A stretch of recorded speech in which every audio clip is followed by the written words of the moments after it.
الله وبركاته kusoo dhawaada asxaabta qaaliga channelkeena Somali World TV iyo website-keena www.somaliworldtv.blogspot.com ashirkeena maanta waxaan ku baran doonaa sida call-ka qof markuu ku soo waco aad video u saaran lahayd.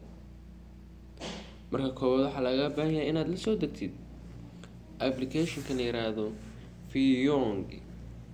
waa application ka saacidaya inaad saaratid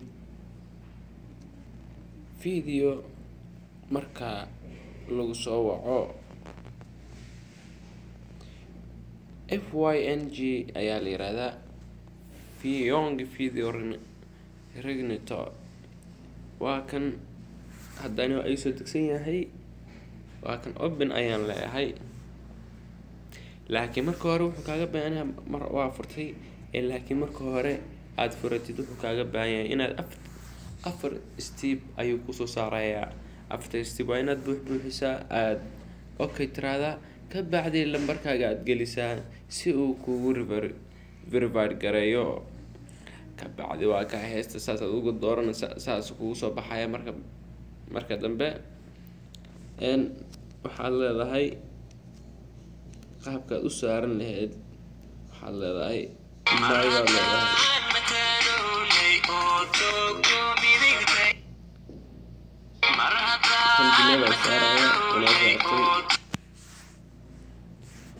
waa kan saas kugu soo baxaya. xagga waxaa ku qoran my video, okay ayaad leedahay. ka bacdi add video waa ka falaarta ku siinaya, okay ayaa hadana leedahay upload a video ayaad ku sii dhufanaysaa.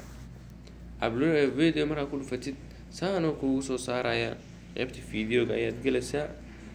saan oo kugu soo saaraya haddani tanaaban saaranayaaba videogan aan saaranayaaba. waa kaas ayaad leedahay set video.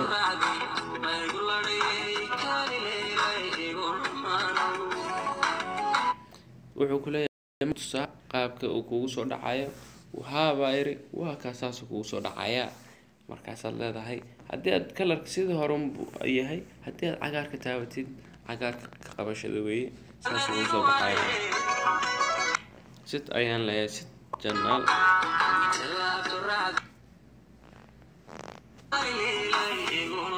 saabta qaaliga la socoduna leeyahay habeenku haydin wacnaado.